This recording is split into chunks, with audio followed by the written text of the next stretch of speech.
का पी कड़। हाँ मतलब हमरा पता, हमको तो ये मालूम है कि बिहार में बंद है। बंद है ना? नहीं बंद है, मिलता है। एक कैमरा लगाओ तो सबका वीडियो एकदम बना के डालो। एगो जनी के मरे एकदम पियक्कड़ मिलल बड़े मेहरारू बड़ी परेशान बा। कहा था ये राजा जी का तरी जब से रउआ से बियाह करके आइल बनी हमारी किस्मत फूट गई बा। अब बड़ा सुंदर भाव से कहा तरी अगर तू रउआ ना मानब ना तो फिर देख लिया पड़ोसी के घरे जाके फौसरी लगा के मर जाए।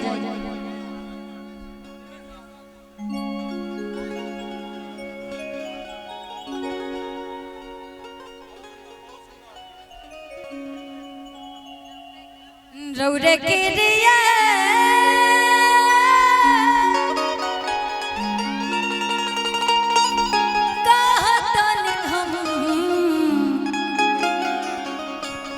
अरे राजा कहियो माहुर खा के मार जाई।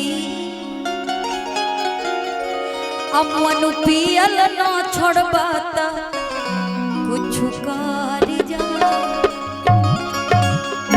ऐसा पी जाएंगे। कौन पिएगा भाई? आई रौरे के रिया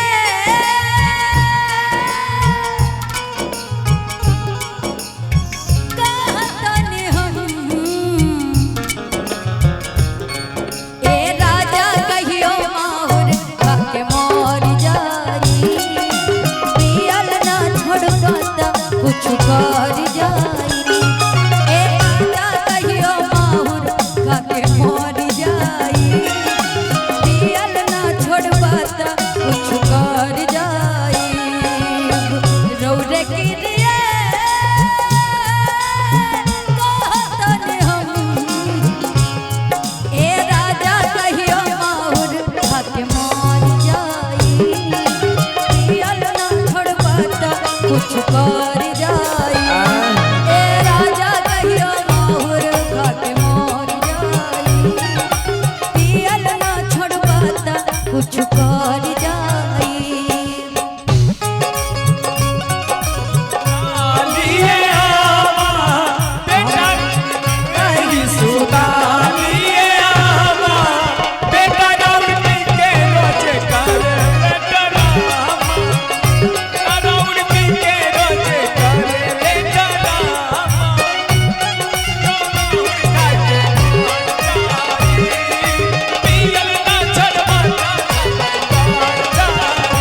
ए रंजीत भैया,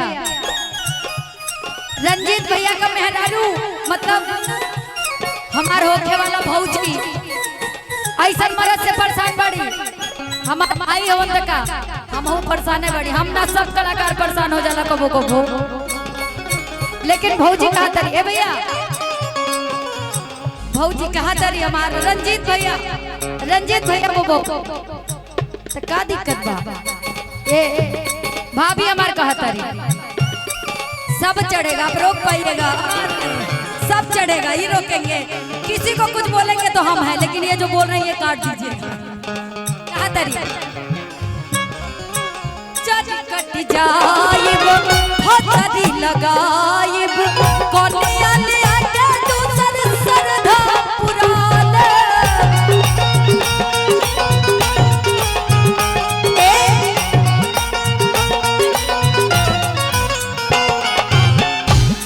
कट जाइब हथरी लगाइब कोनिया ले आके दूसर सरधा पुराल, सरधा पुराल।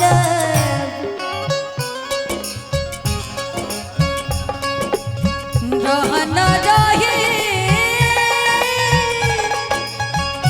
ए राजा जी, का कहता है? रहन रही, रहन रही, रहन रही जदी डाल के की राशन दहिया चढ़ जाए, पियल ना छोड़बा त कुछ कर जाई। ए राजा कहियो माहुर खाके मर जाई, पियल ना छोड़बा त कुछ कर जाई। ए राजा कहियो माहुर खाके मर जाई, पियल ना छोड़बा त कुछ कर जाई। ए राजा कहियो माहुर खाके मर जाई, पियल ना छोड़बा त कुछ कर जाई। खाके मर जाई, पियल ना छोड़बा त कुछ कर जाई। ए राजा कहियो माहुर खाके मर जाई, पियल ना छोड़बा त कुछ कर जाई।